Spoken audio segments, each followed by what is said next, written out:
record. What's up, y'all? Welcome back to Love Without Limits, the podcast where we talk about what it's like to live, love, and to fuck outside of the norm. I'm Jerome. And I'm Lexi, and this episode is for people who think anything goes. Definitely not the case, at least not without boundaries. Yeah, because boundaries are what make this lifestyle work. Without it, things get toxic really fast. So today, that's what we're going to talk about. Just like anything else in the world, if you don't listen to it, you don't respect it, boundaries aren't going to work. You have to make sure that you're giving it the respect that it deserves. Obviously, we've broken boundaries. We didn't mean to. That doesn't change the fact that it happened and it still hurt. Whether it's miscommunication, whether someone got jealous of the other one, it doesn't change the fact that, you feel me, those things are there, but that's why we put these boundaries in play. 100%. And like with anything else we've talked about before, what matters is how you go about it, how you handle it, how you address it. And I mean, the best thing you can do is just come at it face Own front. it, fix it, handle it together. 100%. And on the same topic, let's talk a little bit about some healthy boundaries as well. A lot of you guys have been asking some stuff like that. So we do weekly check-ins. We like to make sure that the other one is feeling okay with each other. Make sure that you're being heard. That's a big thing. A lot of people feel like they're not being heard, and that can cause many arguments or just they're being misunderstood. Miscommunication in general is a big, Communication is key. Yeah, make sure that you're open with your partner, because I feel like that's the most helpful thing. 100%. Because I can sit here and talk to you all I want. That doesn't mean you're understanding what I'm saying. So when we're saying communication, I want to elaborate on that. I'm not just saying talk at your partner, talk to your partner. Not everyone hears things in the same way, and you got to make sure that you guys are communicating on that same level so that you're being heard and understood. 100%.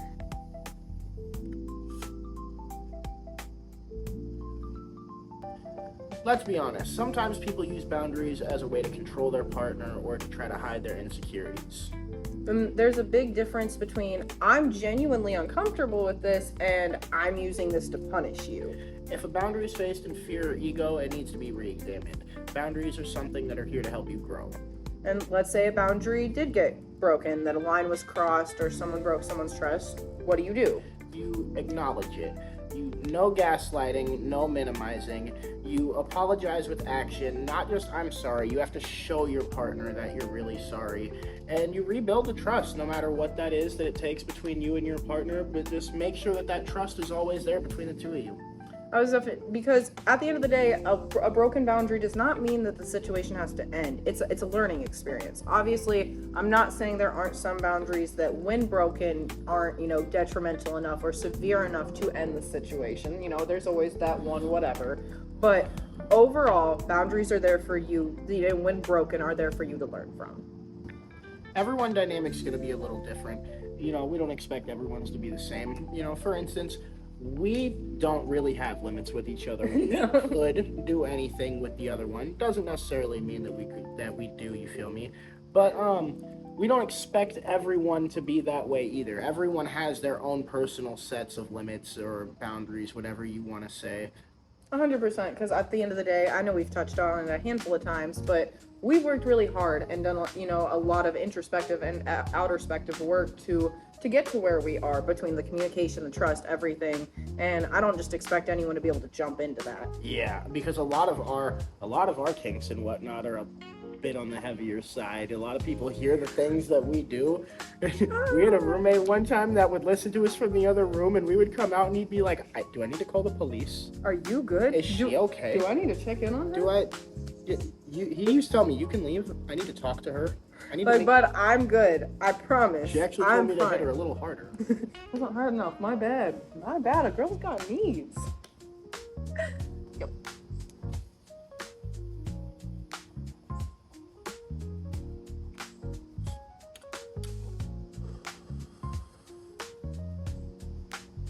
Now let's get a little spicy. Let's talk about some things that we do and don't like in the bedroom. For me personally, I've got two lists. I've got things that I'll only do with him and things that I'm down for with everyone. With him specifically, it's kind of gotten me really into anal, I can't even lie. I'm really into CNC with him, definitely. With others, I love being shared. I love when he watches me get shared and filled up. I'm definitely a big fan of anal, and she's definitely helped with other females in that aspect. Best wingman I've ever had, for real. On the other end, though, I like my ass ate and I like my ass played with, and I get a lot of hate from other guys. Whether, oh, I could never do that. That's gay. My ass is too hairy for that. Stop all that. You sound boring and unhygienic. That just stop. Just right? stop. Because at the end of the day, my bad, love. At the end of the day, you are not, as a man, you cannot be gay if I am doing something with you. Whether it's me eating your ass, whether it's me strapping you, it does not matter. It does not matter, point blank, period. The only way you as a man can be gay is if you find sexual pleasure and interest in other men. That's it. Point blank, period. Full stop. Does not matter. Like, that's it. If me and her are having sex, that is a man and a woman having sex. That doesn't matter what she is doing to me that makes you think that it's gay. That's a man and a woman having sex. I don't care. 100%. Point blank, period. And while we're on the topic as well, let's talk about some things that we kind of dislike in the bedroom. One of my big ones, personally, I really don't like head from females, to be honest. It gets hyped up of like, oh, females are better at head because, you know, they know what's going on down there. I ain't gonna lie, y'all are low-key kind of trash. I'm sorry. I'm sorry. And before y'all get it into your heads, men, you're no better. You're just, no, please don't. There's like 3 men that I let give me head. We're not going. Other than that, like, a lot of people like bigger size. No, I don't like anything over 9 inches. Too big, it hurts. I'm good. Yeah. I like what I like. I don't like what I don't like. Plain and simple. Like being a slut. I don't like a lot of talking. Don't put my dick in your mouth and then take it out and start talking to me and no, like. What do you want for dinner? No, Bitch, we're get here on to, it. yeah, we're here for a reason. You know what we're here for. And don't lie. Don't lie in the text telling me how freaky you are and then come over and it's vanilla. It's boring. Don't come over. I've never done this before. That's cool. Why did you tell me I could put it in your ass and then come here crying when I put it in your ass? Don't like. Like what? It's something we kind of touched on in the first episode. I feel like make sure you're coming with the right energy, especially if you're delivering that energy in my inbox. Why are you in my inbox talking about I'm an anal freak and like you said, crying when there's anal? And if the sex is good, don't constantly blow us up afterwards. We get blown the fuck up sometimes. It's crazy. It's ridiculous. I don't understand. All right, a couple of you guys have been asking us for story time. You want something spicy, so we're gonna give you something spicy. Okay, so this is also the very first girl that we had a 3-way with that we talked about in the previous episode. We wanted to try something kind of experimental, a little crazy. That was real enjoyable. I can't even lie.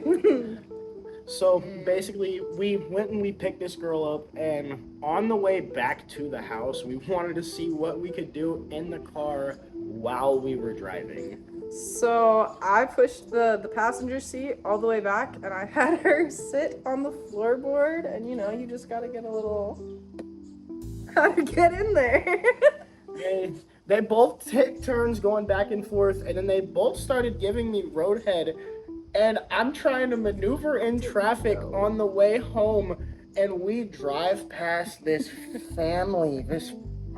I didn't know. I didn't know. Obviously, it's just in traffic, so you can't decide who you're next to, but this whole family looked over. The dad was laughing. The dad, he gave me a thumbs up. The grandma in the back seat. Granny! Whoa, the grandma looked at me so crazy. My bad. I was having a great time. It's really hard to drive while you were both. Yeah, I bet. Yeah. It was hard to pay attention to anything while she was face deep in me, so you know. Yeah, but yeah, that was fun. And then we went home and had a whole 3-way. Had a whole other, that was a whole other experience. That was a great time, honestly. Great time. Also, we made a post asking you guys to send in some of your anonymous. We're gonna read them anonymously, obviously, but we asked you guys to send in some of your sex tales. We're gonna The good, the bad. We're gonna start by reading one of them. We got a lot, so we're gonna read one of them this episode. We're gonna read a couple more, but just a little teaser. You feel me? Oh, some. So this one is my first rave. Says, I'm with a really close friend of mine down to South Missouri near Arkansas, and it was a 2-day camping trip on this farm. I instantly clicked with this older couple, and they were super duper sweet to me. Well, turns out they liked me a lot too, and they were both went to my homeboy and asked him if we could possibly switch partners, which he agreed to do so. And I agreed to do so as well. Then we partied the whole rest of the day, and then came nighttime. I went with him, and my friend went with her, and I had one of the best times of my life, I can say.